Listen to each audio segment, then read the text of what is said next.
আসসালামু আলাইকুম। আজকে আমরা বিবর্তনের দ্বিতীয় ক্লাসে নিয়ে এসেছি।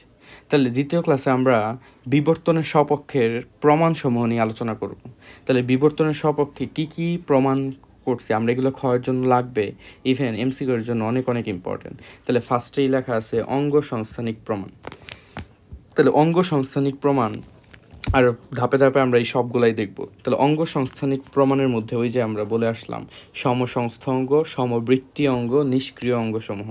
তাহলে এখান থেকে ইম্পর্টেন্ট লাইনগুলো আগে দাগাই দিই। তাহলে প্রথমত অঙ্গ সংস্থানিক প্রমাণটা কি? যেমন মাসে 2 প্রকোষ্ঠ হৃৎপিণ্ড, উভচরে 3 প্রকোষ্ঠ, এই যে নিচ থেকে উপরে যাচ্ছে আস্তে আস্তে উন্নত হচ্ছে, যেটা কিন্তু আগেই বলে আসছি আমরা বিবর্তনের। তাহলে সরীসৃপে আংশিক 4 প্রকোষ্ঠ, এর মধ্যে ব্যতিক্রম কি আমরা সবাই জানি, কুমির। কুমির সরীসৃপ কিন্তু কি 4 প্রকোষ্ঠ, এটা হচ্ছে ব্যতিক্রম।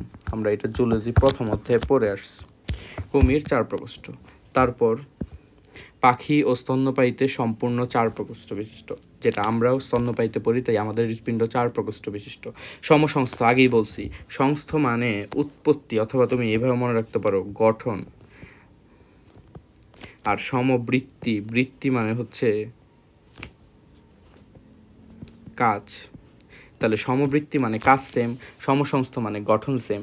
যেমন এক্সাম্পলগুলো একটাও বাদ দেওয়া যাবে না, এত ইম্পর্টেন্ট। তিমির অগ্রপথ, বাদুর ও পাখির ডানা, কুকুরের অগ্রপথ, মানুষের হাত। এদের দেখো কাজ সেম না, কিন্তু এদের গঠন সেম। আমাদের হাতে বা পায়ে যেমন মেটাকার্পাল, হাতে যেমন কার্পাল মেটাকার্পাল ফ্যালাঞ্জেস আছে, পায়ে যেমন টার্সাল মেটাটার্সাল ফ্যালাঞ্জেস আছে, ঠিক সেম এদেরও এইভাবে গঠন আছে, তাই এদেরকে সমসংস্থ বলা হচ্ছে। বাট কাজ কি সেম? না, কাজ সেম না।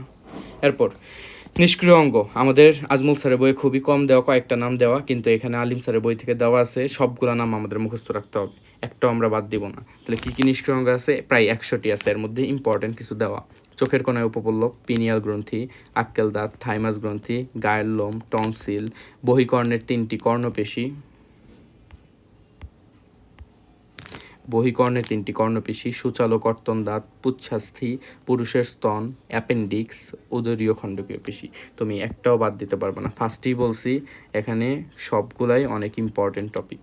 তারপর সমবৃত্তি, তাহলে বৃত্তি মানে কাজ, সম মানে তাহলে কি গঠনগত দিক থেকে আলাদা, যেটা বললাম দেখো গঠনগত দিক থেকে আলাদা কিন্তু কাজের দিক থেকে একই। যেমন এক্সাম্পল কি, পাখির ডানা, প্রজাপতির ডানা। দেখো পাখির ডানা আর প্রজাপতির ডানা, এদের আসল কাজ কিন্তু সেম, উড়া, কিন্তু এদের গঠন কিন্তু সেম হবে না। পাখির ডানার মধ্যে তুমি হাড্ডি যেরকম পাবা, প্রজাপতির ধরে দেখো তো হাড্ডির মতো ফিল হয় কি না? হবে না। তারপর সমসংস্থর সমবৃত্তি অঙ্গ, এই জিনিসটা খ বলো সিকিউতে আসতে পারে, ইভেন ডিইউ রিটেনেও আসতে পারে, এই জন্য এটা সব ভালোভাবে গুরুত্ব দিতে হবে।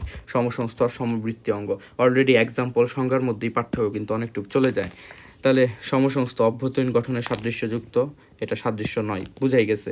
তারপর উৎপত্তি ও বিবর্তনগত বিকাশমূলকভাবে সদৃশ, তাহলে বিবর্তন সদৃশ আর এটার বিবর্তন বিসদৃশ। তারপর কার্যগতভাবে এরা এক বা ভিন্ন, এক হইতে পারে ভিন্ন হইতে পারে, বাট সমবৃত্তি মানে কার্যগতভাবে এক হবেই। তারপর এটা ভেরি ভেরি ইম্পর্টেন্ট মনে রাখা, এই জিনিসটা হচ্ছে অপসারী বিবর্তনের ফলে গঠিত হয়, আর এটা অভিসারী বিবর্তন, খুবই ইম্পর্টেন্ট, মেডিকেল আসার মতো একটা এমসিকিউ। তারপর এটা হচ্ছে ভিন্নরূপ পরিবেশে সংযোজিত, এটা সমরূপ পরিবেশে। তারপর জাতিজনিত সম্বন্ধযুক্ত, জাতিজনিত সম্বন্ধযুক্ত না, এগুলো আমরা মুখস্থ রাখবো। এক্সাম্পল উপরে দেখাই দেওয়া আসছে, তারপরে নিচে এক্সট্রা পাইলে এগুলো মুখস্থ রাখবা। তারপর দেখো আমাদের অঙ্গ সংস্থানিক প্রমাণ পড়া শেষ। তারপর হচ্ছে জীবাশ্ম গঠিত বা ভূতত্ত্বীয় প্রমাণ। এই যে জীবাশ্ম গঠীয় বা ভূতত্ত্বীয় প্রমাণ, এখান থেকে এই পেলিওন্টোলজি, এটা কতে আসতে পারে, এইচএসসির জন্য ক, ইভেন ডিইউতেও ওই একাধিক সময় অনেক সময় প্রশ্ন 2টা দিয়ে দেয়, মানে একটার মধ্যে 2টা প্রশ্ন ছোট ছোট আসতেই পারে, বিভিন্ন এরকম লজি দিয়ে নামগুলা, বিদ্যাগুলা নাম দিয়ে। তাহলে পেলিওন্টোলজি খুবই ইম্পর্টেন্ট, মনে রাখবো আমরা যে জীববিজ্ঞানের যে শাখায় জীবাশ্ম আহরণ, বয়স ও বিবর্তনের ধরন নির্ধারণ সহ বিভিন্ন দিক তুলে ধরা হয় তাকেই পেলিওন্টোলজি অথবা জীবাশ্মবিদ্যা বলে। জীবন্ত জীবাশ্মের এক্সাম্পল আমরা একটুও বাদ দেওয়া যাবে না, এত ইম্পর্টেন্ট, ভেরি ভেরি ইম্পর্টেন্ট। যেগুলো সবগুলো এখানে যতগুলো নাম আছে একাধিক রাইটার মিলে সবগুলো আমরা মনে রাখবো। লিমুলাস, পেরিপ্রাটাস। ভালো যারা আছো পারলে কোন পর্বের সেটাও মনে রাখবা। দেখো পাশে লেখা আছে কোন পর্বের। তারপর সংযোগকারী যোগসূত্র। সংযোগকারী যোগসূত্র বলতে কানেক্টিং লিঙ্ক বোঝাচ্ছে। কানেক্টিং লিঙ্ক মানে ধরো মানে একটা প্রাণী যেটা কি উভচর না সরীসৃপ না, এটার মাঝামাঝি। তাহলে এই যে মাঝামাঝি এটাকে তুমি কোন পর্বে ফালাবা, কোন শ্রেণীতে ফালাইতে পারবা না, এটাই হচ্ছে সংযোগকারী। তাহলে কোনো একটা প্রাণীকে যদি তুমি স্পেসিফিকভাবে কোনো পর্বে বা শ্রেণীতে ফালাইতে না পারো, মধ্যবর্তী অবস্থায় থাকে, তাহলে সেটা কি সংযোগকারী যোগসূত্র হিসেবে বলা হয়। তাহলে এখানে খুবই ইম্পর্টেন্ট এমসিকিউ, প্লাস এটা ডিও রিটেন বা এইচএসসি এমসিকিউতে আসতে পারে, সিকিউতে খতে আসতে পারে। তাহলে সংযোগকারী সূত্র প্রথমত, এরিওপটেরিক্স কে সরীসৃপ পাখি উভয় শ্রেণীর সংযোগকারী যোগসূত্র হিসেবে বিবেচনা করা হয়।